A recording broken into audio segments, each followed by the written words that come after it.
Hello there, little explorers. Are you all snuggled in and ready for a lovely story? Well, today's adventure is about someone so special, he's the doctor who talked to animals. Oh, just look at all these sweet animals. Have you ever wished you could understand what they're saying? Like, what would you ask a little birdie or a squirrel with that big fluffy tail? Well, just imagine if you could. Our story today is all about a person who did just that. So let's go and meet Dr. Dolittle. He was a very kind doctor who just loved animals. And here he is. This is Dr. John Dolittle. Now, he was a doctor for people, but listen, I'll tell you a little secret. He actually liked animals much more. Because he loved animals so much, one of his smartest friends had a super smart idea. Let's find out what this wonderful idea was. So one day, a friend came to visit. His name was the cat's food man, and he said to the doctor, "You know so much about animals. You should stop being a doctor for people and become an animal doctor instead." And guess who was listening in? It was his super clever parrot, Polynesia. She chirped up right away. "That man is right. You should be an animal doctor." An animal doctor? What a brilliant idea. But to be a really good animal doctor, you have to know a very magical secret. Are you ready to find out what it is? So, Polynesia whispered the most amazing secret in the whole world to the doctor.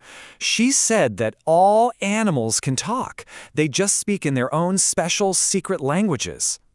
And then she gave him a little example. In her best bird voice, she asked, "Kakai? Fifi?" That's a funny sound, isn't it? What do you think she's trying to say? Is she asking for a yummy cracker? Or maybe just saying hello? What's your guess?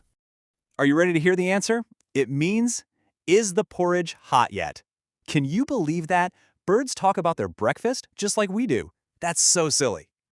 Oh my goodness, the doctor was so excited. He ran to find a little notebook and a pencil. He just had to write down all of these amazing new words. So how did he learn? Well, it was pretty simple, really.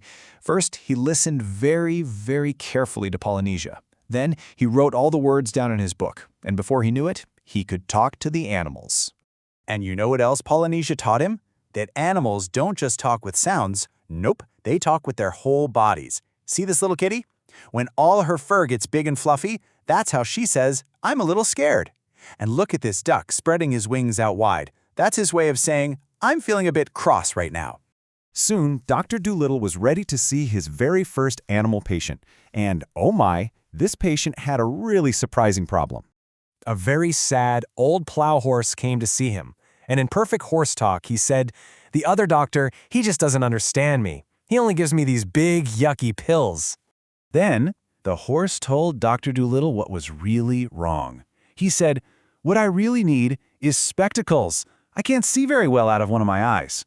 Spectacles for a horse. Wow! Well, Dr. Dolittle didn't think it was silly at all, because he could actually listen. He understood perfectly.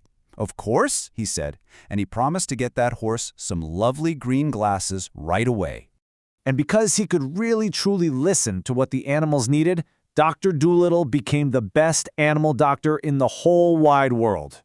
The news spread everywhere, just like that. Very soon, animals from all over came to see him. Big animals like cows, and tiny little animals like mice. All of them wanted to talk to the one doctor who could understand them. His big garden was always full of new friends. There were furry ones and feathery ones, all waiting so patiently to tell him their stories. It was the happiest, busiest, most wonderful garden you could ever imagine. Okay, now I have a really big question for you to think about. If you could talk to animals, just like Dr. Dolittle, what would you ask a little squirrel? Or what would you want to talk about with a big, gentle deer?